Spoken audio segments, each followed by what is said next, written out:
Former Alabama Chief Justice and U.S. Senate candidate Roy Moore speaks at a rally in Fairhope, Alabama, on September 25, 2017. Moore was accused of sexually assaulting two women decades ago when they were teenagers. About a half-dozen other women also have accused Moore of inappropriate conduct. Moore, a former state Supreme Court Chief Justice, has called the allegations unsubstantiated, unproven and fake. Bryn Anderson app file photo. Given the unusual circumstances and very unusual personality involved, it's hard to see this working out well, one laconic Republican lawmaker said recently of the Roy Moore situation. The Alabama Senate race is shaping up as a catastrophe for the GOP, regardless of how it works out. But just how big a catastrophe? Here are 6 scenarios. 1. Moore withdraws from the race. That's the dream of many in the GOP. A Republican write-in candidate then would be able to keep the GOP seat in one of the nation's reddest states. But there's a problem. Even if Moore quit today, his name would remain on the deck.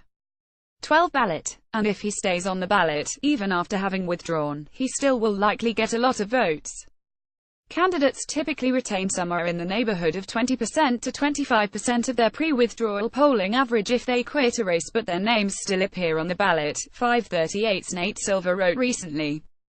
So would a GOP write-in be able to defeat Democrat Doug Jones in what would amount to a 3-candidate race, with Republicans divided between Moore and the write-in?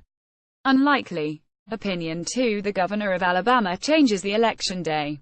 Alabama Gov. KIV has already changed the day of the Senate election once. Her scandal-ridden predecessor, Gov. Robert Bentley, originally scheduled the election to replace former Sen. Jeff Sessions for November 2018, as part of next year's regularly scheduled midterm elections. But IV, who ascended to office after Bentley resigned in disgrace, moved the election up to Dec. 12. Now, she could change it again, giving the Republican Party time to regroup. But Ivy has said she has no interest in a new change. And even if she did, it is hard to see how that would make Roy Moore go away. 3. Moore stays in the race with a GOP write-in challenger. Yes, there is time, but many Republicans are deeply pessimistic about the possibility of success. This is a special election, they note, not a general election. That means significantly lower turnout, and it means a high proportion of that turnout will come from the motivated supporters of Moore.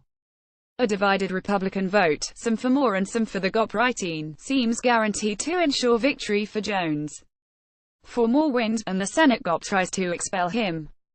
If he were to be sworn in, he would immediately be in a process before the Senate Ethics Committee, Majority Leader Mitch McConnell said recently. That process would involve hearings, witnesses, evidence, a long and excruciating ordeal during which Moore could defend himself, and attack his accusers, at length. How long? The Ethics Committee's investigation of Sen. Bob Packwood began in December 1992 and ended with a recommendation to expel Packwood in September 1995. Packwood resigned before the Senate could act. Moore's case would likely be a long and ugly process.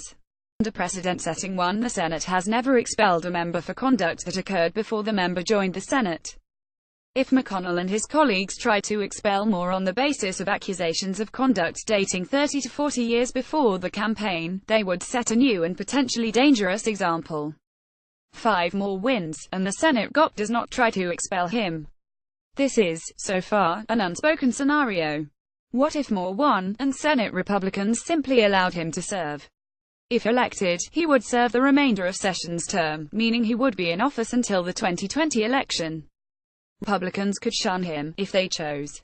They could stand by as protesters dogged Moore's every move. They could condemn the embarrassing things he did. They could do everything they could to assure Moore is not elected to a full term in 2020.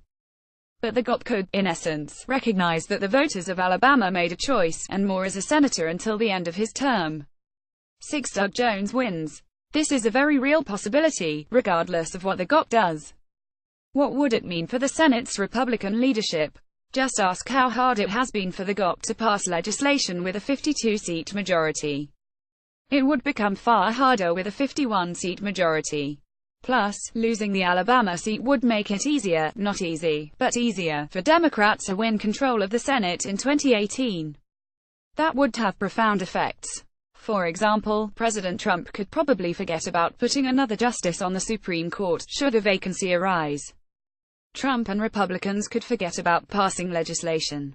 and Democratic Committee chairman would be running all the investigations of the Trump administration they like. 6 scenarios. For the GOP, 6 bad scenarios. Byron York is chief political correspondent for the Washington Examiner. Send letters to letters@suntimes.com.